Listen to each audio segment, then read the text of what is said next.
The Adventures of Huckleberry Finn by Mark Twain.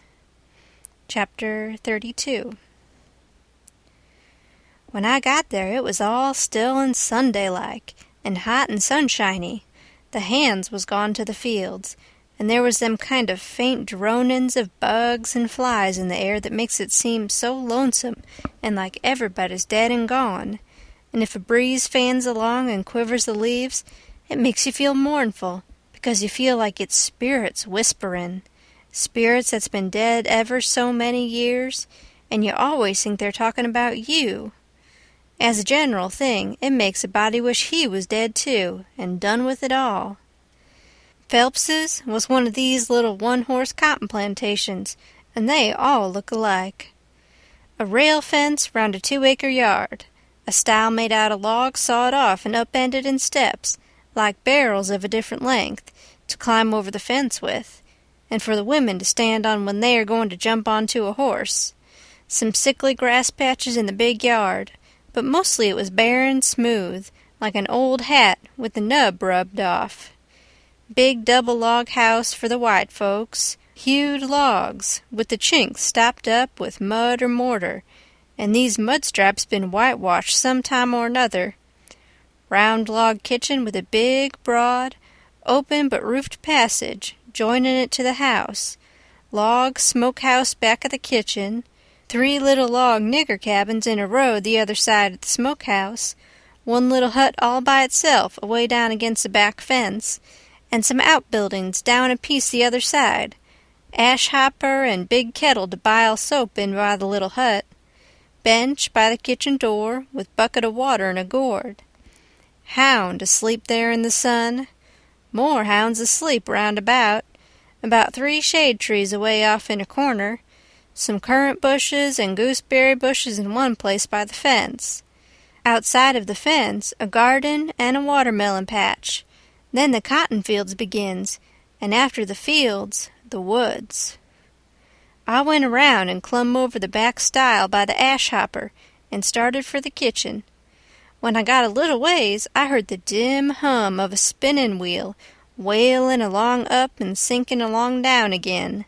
And then I knowed for certain I wished I was dead, for that is the lonesomest sound in the whole world. I went right along, not fixin' up any particular plan, but just trustin' to Providence to put the right words in my mouth when the time come, for I'd noticed that Providence always did put the right words in my mouth if I left it alone. When I got halfway, first one hound and then another got up and went for me, and of course I stopped and faced them and kept still, and such another powwow as they made. In a quarter of a minute I was a kind of a hub of a wheel, as you may say, spokes made out of dogs. Circle of 15 of them packed together around me, with their necks and noses stretched up towards me, a-barkin' and howlin', and more a-comin'. You could see them sailin' over fences and around corners from everywheres. A nigger woman come tearin' out of the kitchen with a rollin' pin in her hand, singin' out, "Begone, you Tige! You Spot! Begone, sah!" And she fetched first one and then another of them with a clip and sent them howlin', and then the rest followed. And the next second, half of them come back, wagging their tails around me and making friends with me. There ain't no harm in a hound, nohow. And behind the woman comes a little nigger girl and 2 little nigger boys without anything on but tow-linen shirts, and they hung on to their mother's gown and peeped out from behind her at me, bashful, the way they always do. And here comes the white woman, running from the house, about 45 or 50-year-old, bareheaded, and her spinning stick in her hand, and behind her comes her little white children, acting the same way the little niggers was going. She was smilin' all over so she could hardly stand, and says, "It's you, at last, ain't it?" I out with a "Yes'm" before I thought. She grabbed me and hugged me tight, and then gripped me by both hands, and shook, and the tears come in her eyes and run down over, and she couldn't seem to hug and shake enough, and kept sayin', "You don't look as much like your mother as I reckoned you would, but law sakes, I don't care for that. I'm so glad to see you. Dear, dear, it does seem like I could eat you up. Children, it's your cousin Tom. Tell him howdy." But they ducked their heads and put their fingers in their mouths and hid behind her. So she run on. "Lize, hurry up and get him a hot breakfast right away.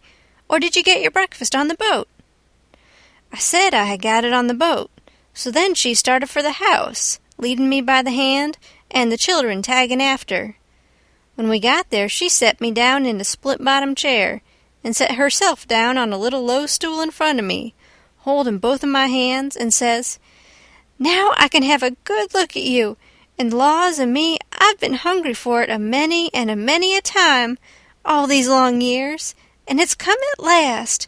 We've been expecting you a couple of days and more. What kep' you? Boat get aground?" "Yes'm, she—" "Don't say yes'm, say Aunt Sally. Where'd she get aground?"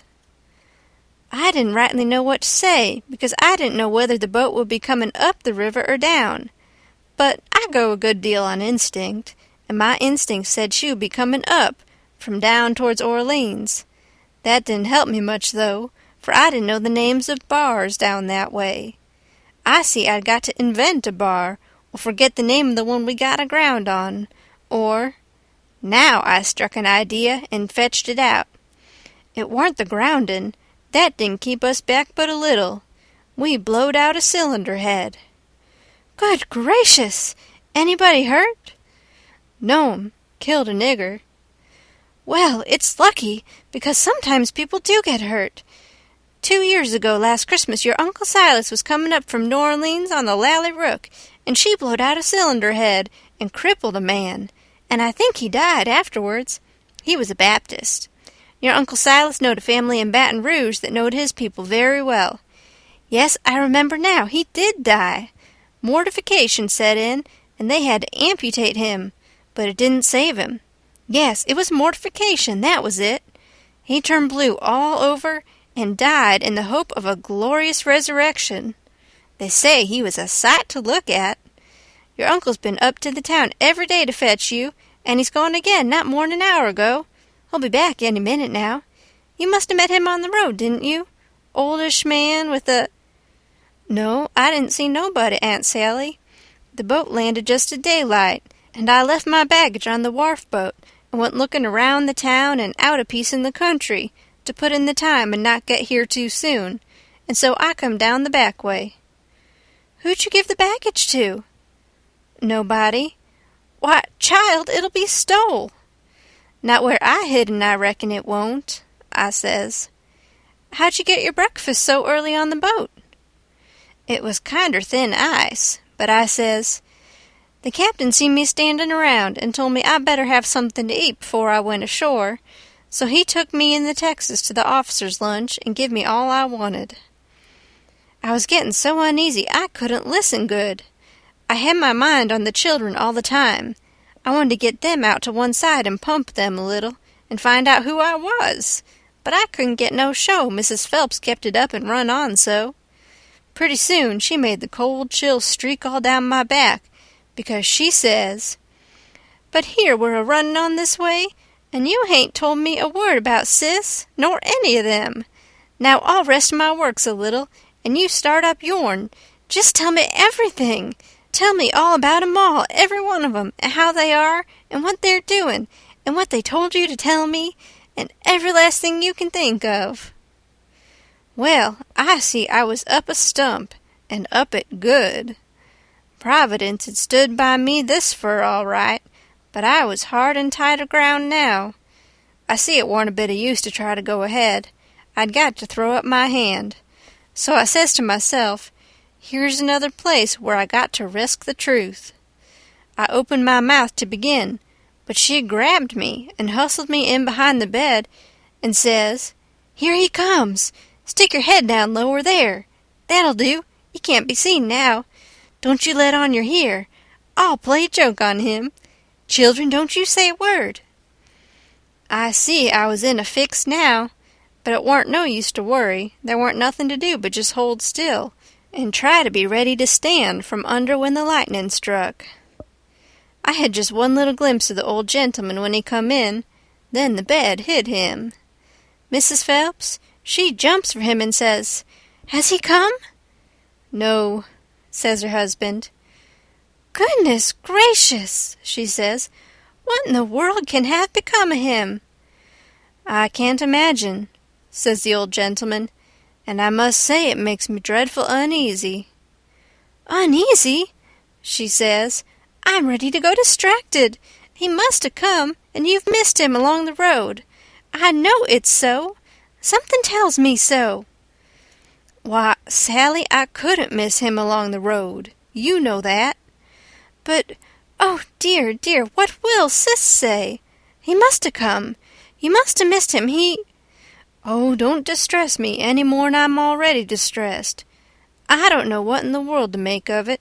I'm at my wit's end, and I don't mind acknowledgin' that I'm right down scared. But there's no hope that he's come, for he couldn't come and me miss him. Sally, it's terrible, just terrible. Something's happened to the boat, sure." "Why, Silas, look yonder up the road. Ain't that somebody comin'?" He sprung to the window at the head of the bed, and that give Mrs. Phelps the chance she wanted. She stooped down quick at the foot of the bed and give me a pull, and out I come, and when he turned back from the window there she stood, a-beamin' and a-smilin' like a house afire, and I standin' pretty meek and sweaty alongside. The old gentleman stared and says, "Why, who's that?" "Who do you reckon it is?" "I hain't no idea. Who is it?" "It's Tom Sawyer." By jings, I most slumped through the floor. But there warn't no time to swap knives. The old man grabbed me by the hand and shook and kept on shaking. And all the time, how the woman did dance around and laugh and cry. And then how they both did fire off questions about Sid and Mary and the rest of the tribe. But if they was joyful, it warn't nothing to what I was, for it was like being born again, I was so glad to find out who I was. Well, they froze to me for 2 hours, and at last, when my chin was so tired it couldn't hardly go any more, I had told them more about my family, the Sawyer family, than ever happened to any 6 Sawyer families. And I explained all about how we blowed out a cylinder head at the mouth of White River, and it took us 3 days to fix it, which was all right and worked first rate, because they didn't know but what it would take 3 days to fix it. If I'd called it a bolt head, it would have done just as well. Now, I was feeling pretty comfortable all down one side, and pretty uncomfortable all up the other. Being Tom Sawyer was easy and comfortable, and it stayed easy and comfortable, till by and by I hear a steamboat coughing along down the river. Then I says to myself, s'pose Tom Sawyer comes down on that boat, and s'pose he steps in here any minute and sings out my name before I can throw him a wink to keep quiet. Well, I couldn't have it that way. It wouldn't do at all. I must go up the road and waylay him. So I told the folks I reckoned I would go up to the town and fetch down my baggage. The old gentleman was for going along with me, but I said no, I could drive the horse myself, and I'd druther he wouldn't take no trouble about me. End of chapter 32. Chapter 33. So I started for town in the wagon, and when I was halfway, I see a wagon comin', and sure enough, it was Tom Sawyer, and I stopped and waited till he come along. I says, "Hold on," and it stopped alongside, and his mouth opened up like a trunk, and stayed so, and he swallowed 2 or 3 times like a person that's got a dry throat, and then says, "I hain't ever done you no harm, you know that. So, then, what you want to come back and haunt me for?" I says, "I hain't come back. I hain't been gone." When he heard my voice, it righted him up some, but he warn't quite satisfied yet.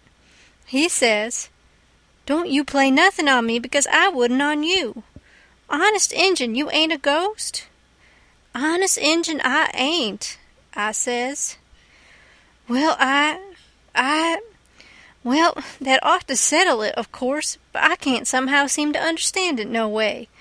Look-a-here, weren't you ever murdered at all? No, I warn't ever murdered at all. I pleaded on them. You come in here and feel of me if you don't believe me. So he done it, and it satisfied him, and he was that glad to see me again he didn't know what to do. And he wanted to know all about it right off, because it was a grand adventure and mysterious, and so it hit him where he lived. But I said leave it alone till by and by, and told his driver to wait, and we drove off a little piece, and I told him the kind of a fix I was in, and what did he reckon we better do? He said let him alone a minute, and don't disturb him. So he thought, and pretty soon he says, "It's all right, I've got it. Take my trunk in your wagon, and let on it's yourn, and you turn back and fool along slow so as to get to the house about the time you ought to, and I'll go towards town a piece, and take a fresh start, and get there a quarter or a half an hour after you, and you needn't let on to know me at first." I says, "All right, but wait a minute, there's one more thing, a thing that nobody don't know but me, and that is, there's a nigger here that I'm a-trying to steal out of slavery, and his name is Jim, old Miss Watson's Jim." He says, "What? Why, Jim is—" He stopped and went to studying. I says, "I know what you'll say. You'll say it's dirty, low-down business, but what if it is? I'm low-down and I'm a-going to steal him, and I want you to keep mum and not let on. Will you?" His eye lit up, and he says, "I'll help you steal him." Well, I let go all holts then, like I was shot. It was the most astonishing speech I ever heard, and I'm bound to say Tom Sawyer fell considerable in my estimation, only I couldn't believe it. Tom Sawyer a nigger stealer. "Aw, shucks," I says, "you're joking." "I ain't joking either." "Well then," I says, "jokin' or no jokin', if you hear anything said about a runaway nigger, don't forget to remember that you don't know nothing about him, and I don't know nothing about him." Then we took the trunk and put it on my wagon, and he drove off his way and I drove mine. But of course I forgot all about driving slow, on account of being glad and full of thinking, so I got home a heap too quick for that length of a trip. The old gentleman was at the door, and he says, "Why, this is wonderful. Whoever would have thought it was in that mare to do it? I wish we'd 'a timed her. And she hain't sweated a hair, not a hair. It's wonderful.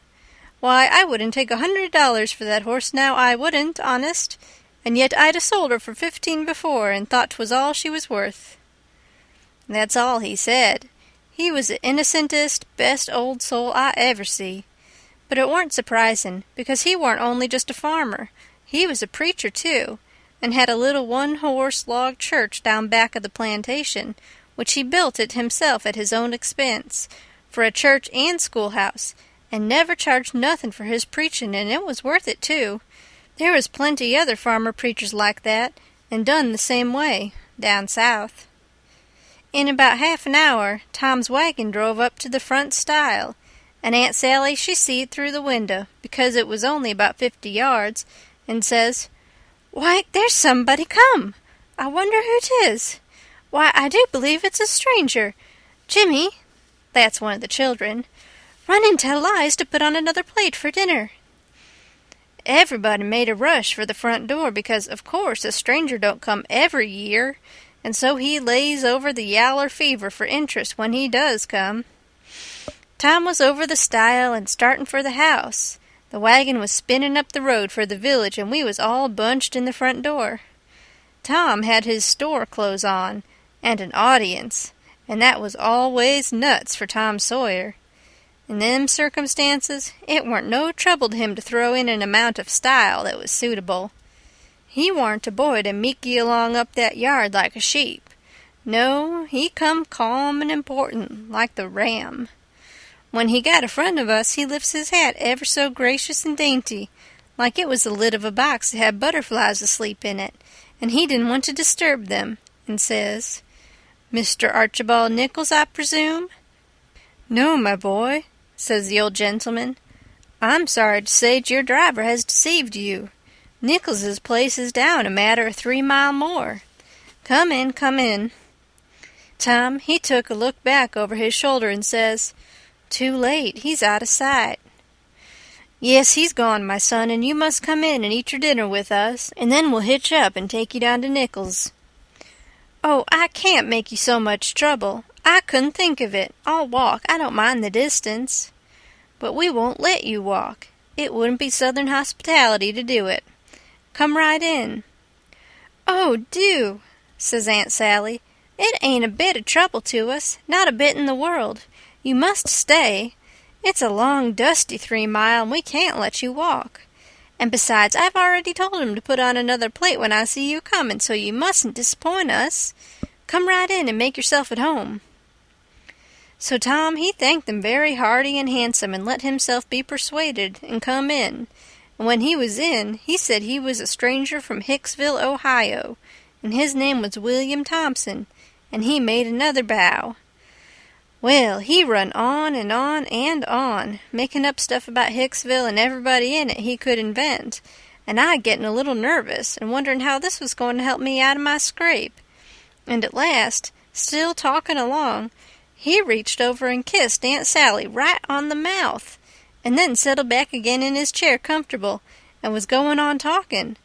But she jumped up and wiped it off with the back of her hand, and says, "You audacious puppy!" He looked kind of hurt and says, "I'm surprised at you, ma'am." "You're What do you reckon I am? I've a good notion to taking... Say, what do you mean by kissing me?" He looked kind of humble and says, "I didn't mean nothing, ma'am. I didn't mean no harm. I thought you'd like it." "Why, you born fool!" She took up the spinning stick, and it looked like it was all she could do to keep from giving him a crack with it. "What made you think I'd like it?" "Well, I don't know, only they told me you would." "They told you I would? Whoever told you's another lunatic.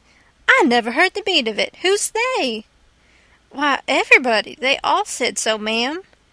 It was all she could do to hold in, and her eyes snapped, and her fingers worked like she wanted to scratch him, and she says, "Who's everybody? Out with their names, or there'll be an idiot short." He got up and looked distressed, and fumbled his hat, and says, "I'm sorry, I warn't expecting it. They told me to. They all told me to. They all said kiss her, and said she'd like it. They all said it, every one of them. But I'm sorry, ma'am, and I won't do it no more. I won't, honest." "You won't you? Well, I should reckon you won't." "No'm, I'm honest about it. I won't ever do it again, till you ask me." "Till I ask you? Well, I never see the beat of it in my born days. I lay you'll be the Methusalem numbskull of creation before ever I ask you, or the likes of you." "Well," he says, "it does surprise me so. I can't make it out somehow. They said you would, and I thought you would, but—" He stopped and looked around slow, like he wished he could run across a friendly eye somewheres, and fetched up on the old gentleman's and says, "Didn't you think she'd like me to kiss her, sir?" "Why, no, no, I believe I didn't." Then he looks on around the same way to me and says, "Tom, didn't you think Aunt Sally'd open up her arms and say, 'Sid Sawyer'?" "My land!" she says, breaking in and jumping for him. "You impudent young rascal, to fool a body so," and was going to hug him, but he fended her off and says, "No, not till you've asked me first." So she didn't lose no time, but asked him and hugged him and kissed him over and over again, and then turned him over to the old man, and he took what was left. And after they got a little quiet again, she says, "Why, dear me, I never see such a surprise. We weren't looking for you at all, but only Tom. Sis never wrote to me about anybody coming but him." "It's because it warn't intended for any of us to come but Tom," he says, "but I begged, and at the last minute she let me come too. So, coming down the river, me and Tom thought it would be a first-rate surprise for him to come here to the house first, and for me to by and by tag along and drop in, and let on to be a stranger. But it was a mistake, Aunt Sally. This ain't no healthy place for a stranger to come." "No, not impudent whelp, Sid. You ought to had your jaws boxed. I hain't been so put out since I don't know when. But I don't care, I don't mind the terms. I'd be willin' to stand 1,000 such jokes to have you here." "Well, to think of that performance! I don't deny it, I was most putrefied with astonishment when you give me that smack." We had dinner out in that broad open passage betwixt the house and the kitchen, and there was things enough on that table for 7 families, and all hot, too. None of your flabby tough meat that's laid in a cupboard in a damp cellar all night and tastes like a hunk of old cold cannibal in the morning. Uncle Silas, he asked a pretty long blessing over it, but it was worth it, and it didn't cool it a bit neither, the way I've seen them kind of interruptions do lots of times. There was a considerable good deal of talk all the afternoon, and me and Tom was on the lookout all the time, but it warn't no use. They didn't happen to say nothing about any runaway nigger, and we was afraid to try to work up to it. But at supper, at night, one of the little boys says, "Pa, mayn't Tom and Sid and me go to the show?" "No," says the old man, "I reckon there ain't going to be any, and you couldn't go if there was, because the runaway nigger told Burton and me all about that scandalous show, and Burton said he would tell the people, so I reckon they've drove the audacious loafers out of town before this time." So there it was, but I couldn't help it. Tom and me was to sleep in the same room and bed, so, being tired, we bid good night and went up to bed right after supper, and clumb out of the window and down the lightning rod and shoved for the town, for I didn't believe anybody was going to give the king and the duke a hint, and so if I didn't hurry up and give them one, they'd get into trouble sure. On the road, Tom, he told me all about how it was reckoned I was murdered, and how Pap disappeared pretty soon, and didn't come back no more, and what a stir there was when Jim run away. And I told Tom all about our Royal Nonesuch rapscallions, and as much of the raft voyage as I had time to. And as we struck into the town, here comes a ragin' rush of people with torches, and an awful whoopin' and yellin' and bangin' tin pans and blowin' horns, and we jumped to one side to let them go by, and as they went by, I see they had the king and the duke astraddle of a rail. That is, I knowed it was the king and the duke, though they was all over tar and feathers, and didn't look like nothin' in the world that was human, just looked like a couple of monstrous big soldier plumes. Well, it made me sick to see it, and I was sorry for them poor pitiful rascals. It seemed like I couldn't ever feel any hardness against them any more in the world. It was a dreadful thing to see. Human beings can be awful cruel to one another. We see we was too late. Couldn't do no good. We asked some stragglers about it, and they said everybody went to the show looking very innocent, and laid low and kept dark till the poor old king was in the middle of his cavortins on the stage, and then somebody give a signal and the house rose up and went for them.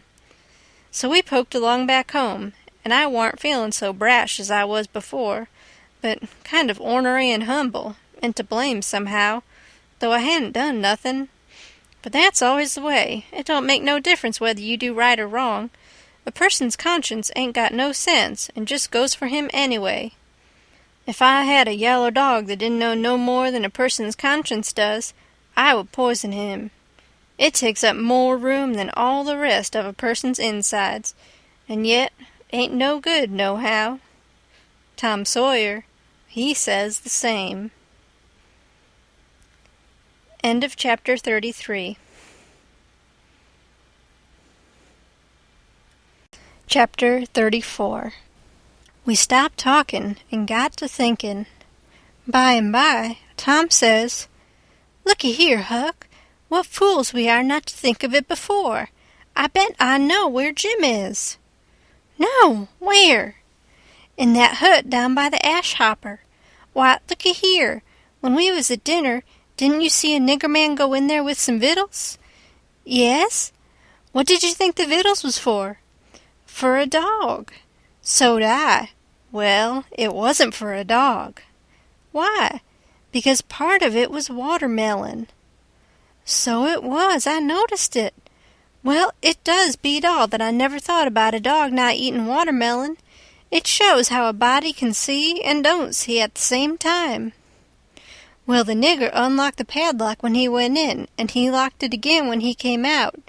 He fetched Uncle a key about the time we got up from the table. Same key, I bet.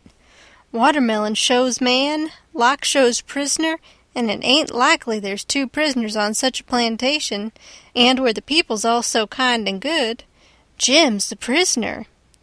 All right, I'm glad we found it out detective fashion. I wouldn't give shucks for any other way. Now you work your mind and study out a plan to steal Jim, and I will study out one too, and we'll take the one we like the best. What a head for just a boy to have.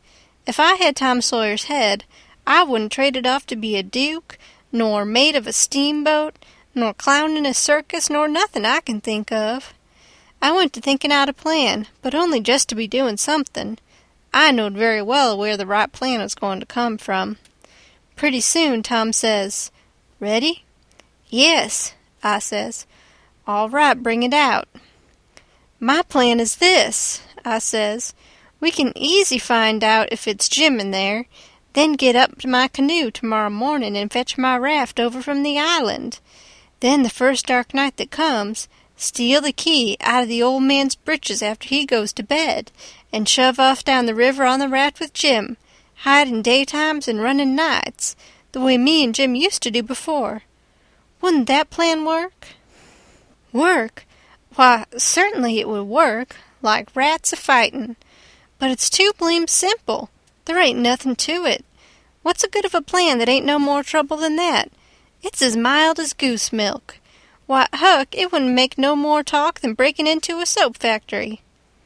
I never said nothing, because I warn't expectin' nothing different, but I knowed mighty well that whenever he got his plan ready, it wouldn't have none of them objections to it. And it didn't. He told me what it was, and I see in a minute it was worth 15 of mine for style, and would make Jim just as free a man as mine would, and maybe get us all killed besides. So I was satisfied, and said we would waltz in on it. I needn't tell what it was here, because I knowed it wouldn't stay the way it was. I knowed he would be a-changin' it around every which way as we went along, and heavin' in new bullinesses whenever he got a chance, and that is what he done. Well, one thing was dead sure, and that was that Tom Sawyer was in earnest, and was actually going to help steal that nigger out of slavery. That was the thing that was too many for me. Here was a boy that was respectable and well brung up, and had a character to lose, and folks at home that had characters, and he was bright and not leather-headed, and knowin' and not ignorant, and not mean but kind, and yet here he was without any more pride or rightness or feelin' than to stoop to this business, and make himself ashamed and his family ashamed before everybody. I couldn't understand it no way at all. It was outrageous, and I knowed I ought to just up and tell him so, and so be his true friend, and let him quit the thing right where he was and save himself. And I did start to tell him, but he shut me up and says, "Don't you reckon I know what I'm about? Don't I generally know what I'm about?" "Yes." "Didn't I say I was going to help steal the nigger?" "Yes." "Well, then." That's all he said, and that's all I said. It weren't no use to say any more, because when he said he'd do a thing, he always done it. But I couldn't make out how he was willin' to go into this thing, so I just let it go, and never bothered no more about it. If he was bound to have it so, I couldn't help it. When we got home, the house was all dark and still, so we went on down to the hut by the ash hopper for to examine it. We went through the yard so as to see what the hounds would do. They knowed us, and didn't make no more noise than country dogs is always doing when anything comes by in the night. When we got to the cabin, we took a look at the front and the two sides, and on the side I warn't acquainted with, which was the north side, we found a square window hole, up tolerable high, with just one stout board nailed across it. I says, "Here's the ticket. This hole's big enough for Jim to get through if we wrench off the board." Tom says, "It's as simple as tit-tat-toe 3 in a row, and as easy as playing hooky. I should hope we can find a way that's a little more complicated than that, Huck Finn." "Well, then," I says, "how will it do to saw him out the way I done before I was murdered that time?" "That's more like," he says. "It's real mysterious and troublesome and good," he says, "but I bet we can find a way that's twice as long. There ain't no hurry. Let's keep on looking around." Betwixt the hut and the fence on the back side was a lean-to that joined the hut at the eaves, and was made out of plank. It was as long as the hut, but narrow, only about 6 foot wide. The door to it was at the south end and was padlocked. Tom, he went to the soap kettle and searched around, and fetched back the iron thing they lift the lid with, so he took it and prized out one of the staples. The chain fell down, and we opened the door and went in and shut it, and struck a match, and see the shed was only built against a cabin, and hadn't no connection with it, and there weren't no floor to the shed, nor nothing in it but some old rusty played-out hoes and spades and picks and a crippled plow. The match went out, and so did we, and shoved in the staple again, and the door was locked as good as ever. Tom was joyful. He says, "Now we're all right. We'll dig him out. It'll take about a week." Then we started for the house, and I went in the back door. You only have to pull a buckskin latch string. They don't fasten the doors. But that warn't romantical enough for Tom Sawyer. No way would do him but he must climb up the lightning rod. But after he got up halfway about 3 times, and missed fire and fell every time, and the last time most busted his brains out, he thought he'd give it up. But after he was rested, he allowed he would give her one more turn for luck, and this time he made the trip. In the morning we was up at break of day, and down to the nigger cabins to pet the dogs and make friends with the nigger that fed Jim, if it was Jim that was being fed. The niggers was just getting through breakfast and starting for the fields, and Jim's nigger was piling up a tin pan with bread and meat and things, and whilst the others was leaving, the key come from the house. This nigger had a good-natured, chuckle-headed face, and his wool was all tied up in little bunches with thread. That was to keep witches off. He said the witches was pestering him awful these nights, and making him see all kinds of strange things, and hear all kinds of strange words and noises, and he didn't believe he was ever witched so long before in his life. He got so worked up, and got to running on so about his troubles, he forgot all about what he'd been a-going to do. So Tom says, "What's the victuals for? Going to feed the dogs?" The nigger kind of smiled around gradually over his face, like when you heave a brickbat in a mud puddle. And he says, "Yes, Mars Sid, a dog. Curious dog, too. Does you want to go and look at him?" "Yes." I hunched Tom and whispers, "You going? Right here in the daybreak? That warn't the plan." "No, it warn't, but it's a plan now." So, drat him, we went along, but I didn't like it much.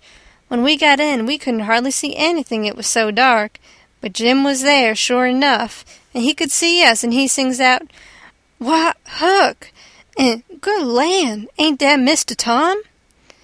I just knowed how it would be. I just expected it. I didn't know nothing to do, and if I had, I couldn't have done it, because the nigger busted in and says, "Why, to gracious sakes, do he know you gentlemen?" We could see pretty well now. Tom, he looked at the nigger, steady and kind of wondering, and says, "Does who know us?" "Why, dis yer runaway nigger." "I don't reckon he does, but what put that into your head?" "What put it there? Didn't he just dis minute sing out like he knowed you?" Tom says in a puzzled-up kind of way, "Why, that's mighty curious. Who sung out? When did he sing out? What did he sing out?" And turns to me perfectly calm and says, "Did you hear anybody sing out?" Of course there weren't nothing to be said but the one thing. So I says, "No, I ain't heard nobody say nothing." Then he turns to Jim and looks him over like he never see him before and says, "Did you sing out?" "No, suh," says Jim. "I hain't said nothing, suh." Not a word? No, sir, I hain't said a word. Did you ever see us before? No, sir, not as I knows on. So Tom turns to the nigger, which was looking wild and distressed, and says, kind o' severe, "What do you reckon's the matter with you, anyway? What made you think somebody sung out?" "Oh, it's de dad-blame witches, sir, and I wisht I was dead, I do. Dey's always at it, sir, and dey'd most kill me, dey skeers me so. Please don't tell nobody 'bout it, sir, or old Mars Silas he'll scold me, 'cause he say dey ain't no witches. I just wish to goodness he was here now. Den what would he say? I just bet he couldn't find no way to get around it dis time. But it's always just so. People that sot stays sot. They won't look into nothin' and find it out for deyselves, and when you find it out and tell 'em 'bout it, they don't believe you." Tom give him a dime and said we wouldn't tell nobody, and told him to buy some more thread to tie up his wool with, and then looks at Jim and says, "I wonder if Uncle Silas is going to hang this nigger. If I was to catch a nigger that was ungrateful enough to run away, I wouldn't give him up, I'd hang him." And whilst the nigger stepped to the door to look at the dime and bite it to see if it was good, he whispers to Jim and says, "Don't ever let on to know us, and if you hear any diggin' going on nights, it's us. We're going to set you free." Jim only had time to grab us by the hand and squeeze it. Then the nigger come back, and we said we'd come again sometime if the nigger wanted us to, and he said he would, more particular if it was dark, because the witches went for him mostly in the dark, and it was good to have folks around then. End of chapter 34.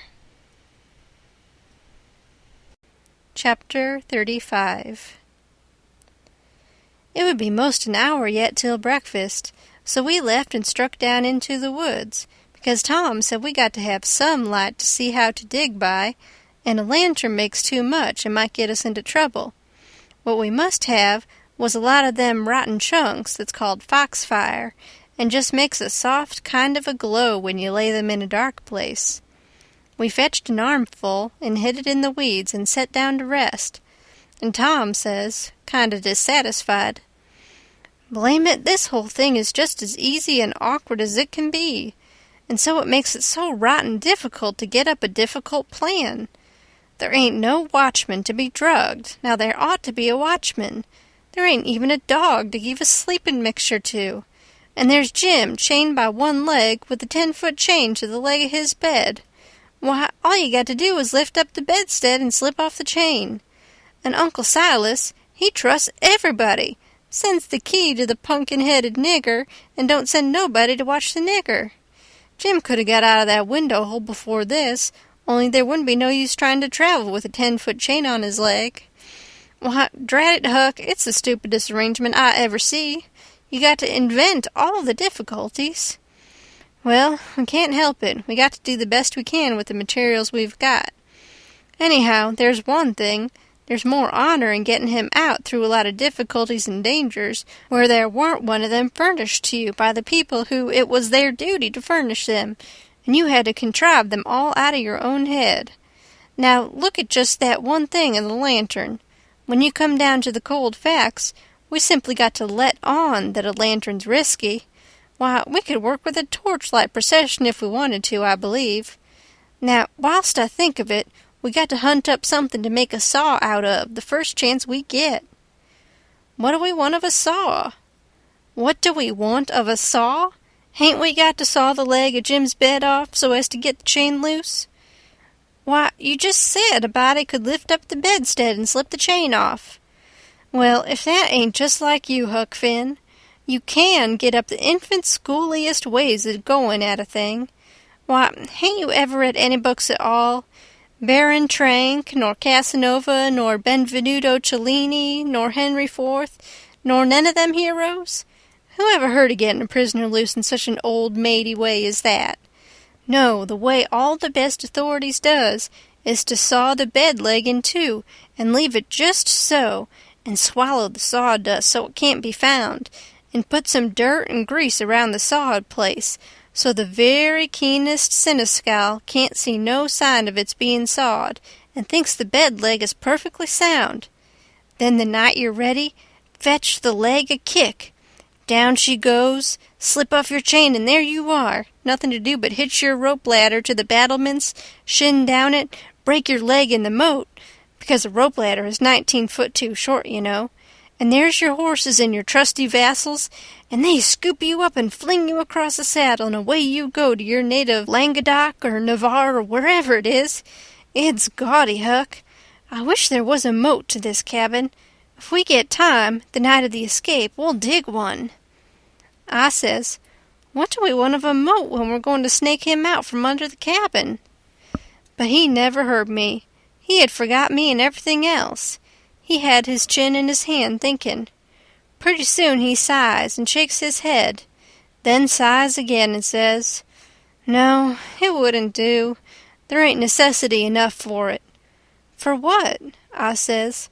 Why, to saw Jim's leg off, he says. Good land, I says. Why, there ain't no necessity for it.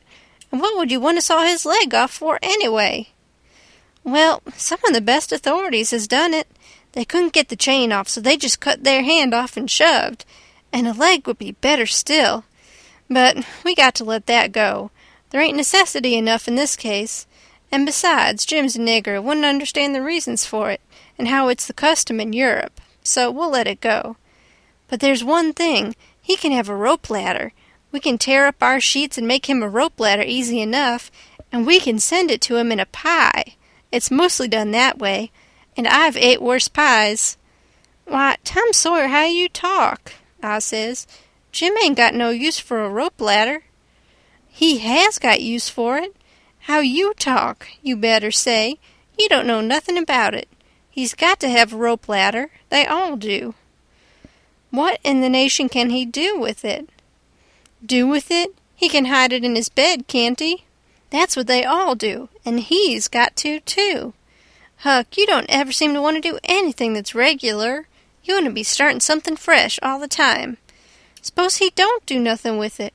Ain't it there in his bed for a clue after he's gone? And don't you reckon they'll want clues? Of course they will. And you wouldn't leave them any? That would be a pretty howdy-do, wouldn't it? I never heard of such a thing. Well, I says, if it's in the regulations and he's got to have it, all right, let him have it, because I don't wish to go back on no regulations. But there's just one thing, Tom Sawyer. If we go to tearing up our sheets to make Jim a rope ladder, we're going to get into trouble with Aunt Sally just as sure as you're born. Now, the way I look at it, a hickory bark ladder don't cost nothing, and don't waste nothing, and is just as good to load up a pie with, and hide in a straw tick as any rag ladder you can start. And as for Jim, he ain't had no experience, and so he don't care what kind of a... Oh, shucks, Huck Finn. If I was as ignorant as you, I'd keep still, that's what I'd do. Who ever heard of a state prisoner escaping by a hickory bark ladder? Why, it's perfectly ridiculous. Well, all right, Tom, fix it your own way. But if you'll take my advice, you'll let me borrow a sheet off of the clothesline. He said that would do, and that gave him another idea, and he says, borrow a shirt, too. What do we want of a shirt, Tom? Want it for Jim to keep a journal on. Journal your granny. Jim can't write. Suppose he can't write. He can make marks on the shirt, can't he, if we make him a pen out of an old pewter spoon or a piece of an old iron barrel hoop? Why, Tom, we can pull a feather out of a goose and make him a better one, and quicker, too. Prisoners don't have geese running around the dungeon keep to pull pens out of, you muggins. They always make their pens out of the hardest, toughest, troublesomest piece of old brass candlestick or something like that they can get their hands on. And it takes them weeks and weeks and months to file it out, too, because they've got to do it by rubbing it on the wall. They wouldn't use a goose quill if they had it. It ain't regular. Well, then, what'll we make him the ink out of? Manny makes it out of iron rust and tears, but that's the common sort in women. The best authorities uses their own blood. Jim can do that, and when he wants to send any little common, ordinary, mysterious message to let the world know where he's captivated, he can write it on the bottom of a tin plate with a fork, and throw it out of the window. The Iron Mask always done that, and it's a blame good way, too. Jim ain't got no tin plates. They feed him in a pan. That ain't nothing. We can get him some. Can't nobody read his plates. That hain't got anything to do with it, Huck. All he's got to do is write on the plate and throw it out. You don't have to be able to read it. Why, half the time you can't read anything a prisoner writes on a tin plate or anywhere else. Well, then, what's the sense in wasting the plates? Why, blame it all, it ain't the prisoner's plates. But it's somebody's plates, ain't it? Well, supposing it is, what does the prisoner care whose... He broke off there because we heard the breakfast horn blowing, so we cleared out for the house. Along during the morning I borrowed a sheet and a white shirt off of the clothesline, and I found an old sack and put them in it, and we went down and got the foxfire and put that in it too. I call it borrowing, because that was what Pap always called it, but Tom said it warn't borrowing, it was stealing. He said we was representing prisoners, and prisoners don't care how they get a thing, so they get it, and nobody don't blame them for it either. It ain't no crime in a prisoner to steal things he needs to get away with, Tom said. It's his right, and so as long as we was representing a prisoner, we had a perfect right to steal anything on this place we had the least use for to get ourselves out of prison with. He said if we weren't prisoners, it would be a very different thing, and nobody but a mean, ornery person would steal when he warn't a prisoner. So we allowed we would steal everything there was that come handy, and yet he made a mighty fuss one day after that when I stole a watermelon out of the nigger patch and ate it, and he made me go and give the niggers a dime without telling them what it was for. Tom said that what he meant was we could steal anything we needed. Well, I says I needed the watermelon, but he said I didn't need it to get out of prison with. That's where the difference was. He said if I'd wanted it to hide a knife in and smuggle it to Jim to kill the seneschal with, it would have been all right. So I let it go with that, though I couldn't see no advantage in my representing a prisoner if I got to sit down and chaw over a lot of gold leaf distinctions like that every time I see a chance to hog a watermelon. Well, as I was saying, we waited that morning till everybody was settled down to business, and nobody in sight around the yard. Then Tom, he carried the sack into the lean-to, whilst I stood off a piece to keep watch. By and by he come out, and we went and sit down on the woodpile to talk. He says, everything's all right now except tools, and that's easy fixed. Tools? I says. Yes. Tools for what? What, to dig with. We ain't a-going to gnaw him out, are we? Ain't them old crippled picks and things in there good enough to dig a nigger out with? I says. He turns on me, looking pitying enough to make a body cry, and says, Huck Finn, did you ever hear of a prisoner having picks and shovels and all the modern conveniences in his wardrobe to dig himself out with? Now, I want to ask you, if you got any reasonableness in you at all, what kind of a show would that give him to be a hero? Why, they might as well lend him the key and done with it. Picks and shovels, why, they wouldn't furnish 'em to a king. Well, then, I says, if we don't want the picks and shovels, what do we want? A couple of case knives. To dig the foundation out from under that cabin with? Yes. Confound it, it's foolish, Tom. It don't make no difference how foolish it is, it's the right way, and it's the regular way, and there ain't no other way that ever I heard of, and I've read all the books that gives any information about these things. They always dig out with a case knife, and not through dirt, mind you, generally it's through solid rock, and it takes them weeks and weeks and weeks, and forever and ever. Why, look at one of them prisoners in the bottom dungeon of the Castle Deef in the harbor of Marseilles that dug himself out that way. How long was he at it, you reckon? I don't know. Well, guess. I don't know, a month and a half? 37 years, and he come out in China. That's the kind. I wish the bottom of this fortress was solid rock. Jim don't know nobody in China. What's that got to do with it? Neither did that other fellow. but you're always a-wandering off on a side issue. Why can't you stick to the main point?" "All right, I don't care where he comes out, so he comes out, and Jim don't either, I reckon. But there's one thing anyway. Jim's too old to be dug out with a case knife. He won't last." "Yes, he will last, too. You don't reckon it's going to take 37 years to dig out through a dirt foundation, do you?" "How long will it take, Tom?" "Well, we can't risk being as long as we ought to, because it mayn't take very long for Uncle Silas to hear from down there by New Orleans. He'll hear Jim ain't from there. Then his next move will be to advertise Jim or something like that. So we can't risk being as long digging him out as we ought to. By rights, I reckon we ought to be a couple of years, but we can't. Things being so uncertain, what I recommend is this, that we really dig right in as quick as we can, and after that we can let on to ourselves that we was at it 37 years. Then we can snatch him out and rush him away the first time there's an alarm. Yes, I reckon that'll be the best way." "Now, there's sense in that," I says. "Letting on don't cost nothing. Letting on ain't no trouble, and if it's any object, I don't mind letting on we was at 150 year. It wouldn't strain me none, after I got my hand in. So I'll mosey along now and smouch a couple of case knives." "Smouch 3, he says. "We want to make a saw out of it."